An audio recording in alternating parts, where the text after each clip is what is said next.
13 আসনে কোনো প্রার্থী ন্যূনতম পুলিশের পক্ষ থেকে কোনো ফেভার পাবে না। কোনো প্রার্থী বা প্রার্থীর পক্ষে কেউ আইন শৃঙ্খলা লঙ্ঘন করেন অথবা বিশৃঙ্খলা সৃষ্টি করার চেষ্টা করেন, ঢাকা 13 আসনে ইনশাল্লাহ আমরা কোনো ধরনের ছাড় দিব না। আপনাদের সামনে এইখানে দাঁড়ায় প্রতিশ্রুতি দিতে পারি, আল্লাহর নামে প্রতিশ্রুতি দিচ্ছি, 13 আসনে কোনো প্রার্থী ন্যূনতম পুলিশের পক্ষ থেকে কোনো ফেভার পাবে না, ইনশাল্লাহ এটা পাবে না, আপনারা লিখে রাখতে পারেন। কয়েকটা অভিযোগ উঠে এসেছে, অভিযোগ না, আমি মনে করবো এটা আবেদন, যেহেতু এখনও নির্বাচনের প্রচারণা শুরু হয় নাই। একটা হলো যে প্রার্থীদের নিরাপত্তা নিশ্চিত করা। ইতিমধ্যে আপনারা জানেন আমি যেহেতু এই সংসদীয় আসনের মূল দায়িত্বে থাকবো, পুলিশের পক্ষ থেকে একটা গ্রুপ করেছি, সকল প্রার্থীদের সেখানে আমি অ্যাড করেছি। নির্বাচন সংশ্লিষ্ট সকল পুলিশ কর্মকর্তা, আমাদের সশস্ত্র বাহিনীর কর্মকর্তা সহ অন্যান্য যারা সংশ্লিষ্ট রিটার্নিং অফিসার থাকেন তাদেরও আমরা অ্যাড করব। একসাথে এখানে আমরা অর্থাৎ অনলাইন ভিত্তিক আপনাদের সার্বক্ষণিক যোগাযোগ থাকবে আমাদের সাথে। পাশাপাশি প্রত্যেক প্রার্থীকে আমার বিনীত অনুরোধ থাকবে যে যে কোনো সময় 24 ঘন্টা দিন রাত যে কোনো সময় আপনার যে কোনো কারণে হোক অকারণে হোক আপনার প্রয়োজন হোক আমাদের ফোন দিবেন, আমাদের ফোন খোলা থাকবে এবং আপনারা যখন যেখানে যে প্রয়োজনে ডাকবেন, নিরাপত্তার প্রয়োজনে, সেখানে আমরা উপস্থিত হব ইনশাল্লাহ। এটা আমাদের পক্ষ থেকে আপনাদের নিশ্চয়তা থাকলো।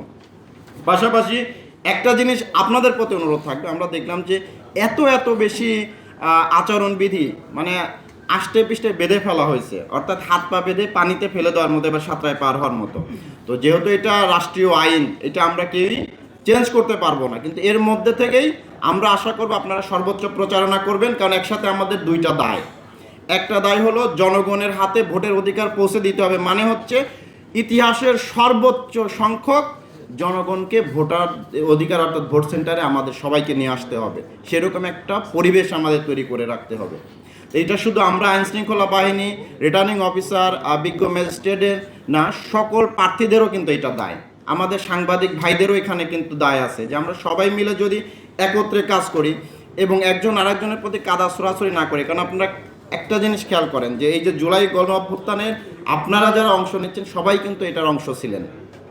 তো সুতরাং জনগণকে ভোটের অধিকার ফিরিয়ে দিবেন, এইটা ছিল আপনাদের মূল ম্যান্ডেট। এইটা আপনাদের বাস্তবায়ন করতে হবে, পাশে থেকে সহযোগিতা করব আমরা।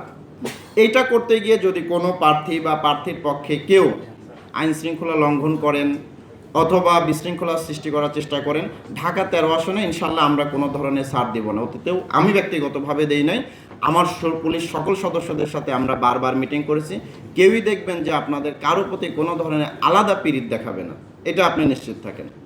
ইতিমধ্যে আমরা প্রত্যেক প্রার্থীদের সাথে, আমাদের যে সকল প্রার্থী আছেন তাদের সাথে আমরা বারবার ফোনে কথা বলেছি, দেখা করেছি, ইভেন আমাদের অফিসটা উন্মুক্ত করে দিয়েছে। আপনারা যারা আমাদের 13 আসনের প্রার্থী আছেন যে আপনারা আসেন, আমরাও যাচ্ছি, মানে প্রত্যেক প্রার্থীদের সাথে কিন্তু আমাদের সার্বক্ষণিক যোগাযোগ আছে। এইটা একটা জিনিস অন্তত প্রমাণ করে যে আপনাদের সবার প্রতি আমাদের আইনের চোখে সবাইকে আমরা সমানভাবে দেখতেছি। আপনারা এটা জানেন যে বাংলাদেশে সবচেয়ে বেশি সাংবাদিক বাস করে ঢাকা 13 আসনে। সুতরাং আমাদের যদি কোনো ভুল ত্রুটি হয় তাহলে কিন্তু তারাও কোনো ছাড় দিবে না। এই জিনিসটা আমরাও মাথায় রেখে নিয়ে আমরা কাজ করতেছি। আর আপনাদের প্রতি অনুরোধ থাকবে, যেমন আমরা দু একটা ইনসিডেন্ট জানি, যেটা একটু আপনাদের সামনে বলে দিই, আমরা আবারও বসবো।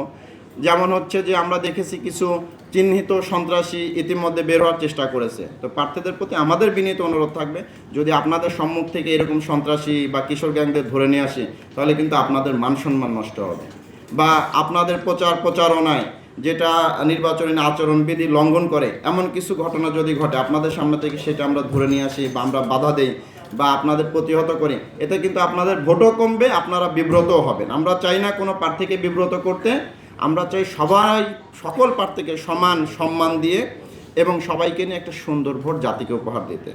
পরিশেষে আমি একটা জিনিসই বলবো যে দেখেন, আজকে এখানে হয়তো আমরা সবাই চেয়ারে বসে আছি, মনে হচ্ছে আমরা সবার চেয়ে সম্মানে বড়, কিন্তু এই জাস্ট 1 মাস পরেই আপনারা যখন জনগণের বৈধ ভোটে একদম স্বতঃস্ফূর্ত অংশগ্রহণের মাধ্যমে মাননীয় সংসদ সদস্য নির্বাচিত হবেন, তখন আমরা কিন্তু আপনাদের সালাম দিব, স্যালুট দিব। তো সেই দিন স্যালুটটা যাতে আমার মন থেকে যায়, আপনার প্রতি যেন ঘৃণা না করে আপনাকে স্যালুট দিতে হয়, সালাম দিতে হয়। অন্তত একটা জিনিস যাতে আমার যখন স্যালুট দিব আপনাকে, যে এই ব্যক্তিটা জনগণের স্বতঃস্ফূর্ত ভোটে সম্পূর্ণ প্রভাবমুক্ত নিরপেক্ষ একটা নির্বাচনের মাধ্যমে সে নির্বাচিত হয়েছে, এই 4 থেকে 5 লাখ ভোটের প্রতিনিধি হিসেবে, তাকে আমি মন থেকে স্যালুট জানাচ্ছি। এই অনুরোধটা আপনাদের প্রতি থাকবে। ইনশাল্লাহ আগামী 22-25 দিন আপনাদের সাথে বারবার কথা হবে, দেখা হবে, যাতে কখনো মানে খারাপভাবে দেখা না হয়। এই অনুরোধটা থাকবে। সবাই ভালো থাকবেন। ইনশাল্লাহ আমরা ঢাকা 13 আসনের সবাইকে একটা সুন্দর, সুষ্ঠু, নিরাপদ নির্বাচন এবং স্বতঃস্ফূর্ত অংশগ্রহণমূলক নির্বাচন উপহার দিতে যাচ্ছি। সবার সহযোগিতা কামনা করতেছি।